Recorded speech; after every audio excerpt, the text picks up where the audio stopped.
तूने कभी बच्चों को बिजली की तार से पतंग उतारते हुए देखा है क्या? कुछ तारें ऐसी होती हैं जिसमें से उलझी हुई पतंग बच्चे भी उतार लाते हैं। बहुत तरक्की कर ली चड्डा, कानून की दलाली से इज्जत की नीलामी तक आ गए। इस पेशे को भड़वागिरी कहते हैं। गोविंद चिल्ला मत, नहीं तो ये केस यही रफा दफा कर दूंगा। ना तारीख ना सुनवाई।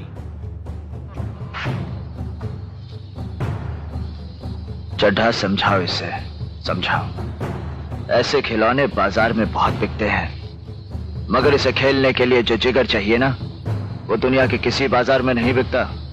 मर्द उसे लेकर पैदा होता है, और जब ये 2.5 किलो का हाथ किसी पर पड़ता है ना, तो आदमी उठता नहीं, उठ जाता है। तो अगली तारीख दे ही दी जाए। मिलाड, तारीख देने से पहले मैं कुछ अर्ज करना चाहूंगा। इजाजत है। पहली तारीख में यह कहा गया कि दामिनी पागल है, उसे पागल खाने भेज दिया, जहां उसे पागल बनाने की पूरी कोशिश की गई। दूसरी तारीख से पहले अस्पताल में पड़ी उर्मी का खून कर दिया गया और केस बना खुदकुशी का, जबकि इस अदालत में मैंने ये साबित कर दिया कि उर्मी ने खुदकुशी नहीं की, उसका खून हुआ है। और शेखर भी उस दिन सारे सच कहने ही वाला था कि चड्ढा साहब ने फिर से अपनी चाल चल दी, बीमारी का नाटक करके तारीख ले ली। नहीं तो उसी दिन मिलॉर्ड इस केस का फैसला हो जाता। और आज आप फिर से तारीख दे रहे हैं। उस तारीख से पहले सड़क पर कोई ट्रक मुझे मार कर चला जाएगा और केस बनेगा रोड एक्सीडेंट का। आप फिर से तारीख दे देंगे, और उस तारीख से पहले सामने को पागल बनाकर पागल खाने में फेंक दिया जाएगा। और इस तरह ना तो कोई सच्चाई के लिए लड़ने वाला रहेगा, ना ही इंसाफ मांगने वाला।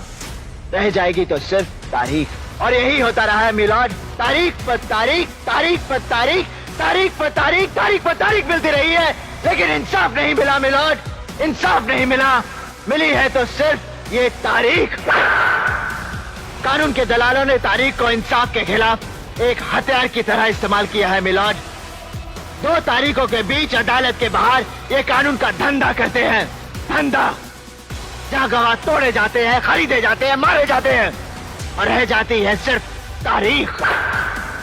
लोग इंसाफ के लिए अपनी जमीन जायदाद बेचकर केस लड़ते हैं, और ले जाते हैं तो सिर्फ तारीख। औरतों ने अपने गहने जेवर, यहां तक कि मंगलसूत्र तक बेचे हैं इंसाफ के लिए, और उन्हें भी मिली है तो सिर्फ तारीख। महीनों सालों चक्कर काटते काटते इस अदालत के कई फरियादी खुद बन जाते हैं तारीख, और उन्हें भी मिलती है तो सिर्फ तारीख। ये केस पूरे हिंदुस्तान के कमजोर और सताए हुए लोगों का है। आज उन सब की नजरें आप पर गड़ी हैं, आप पर, कि आप उन्हें क्या देते हैं, इंसाफ या तारीख। अगर आप उन्हें इंसाफ नहीं दे सकते तो बंद कीजिए ये तमाशा, उखाड़ फेंकिए इन कटघरों को, फाड़ दीजिए, जला दीजिए इन कानून की किताबों को, ताकि इंसाफ के ऐसे चक्कर में और लोग तबाह ना हो, बर्बाद ना हो।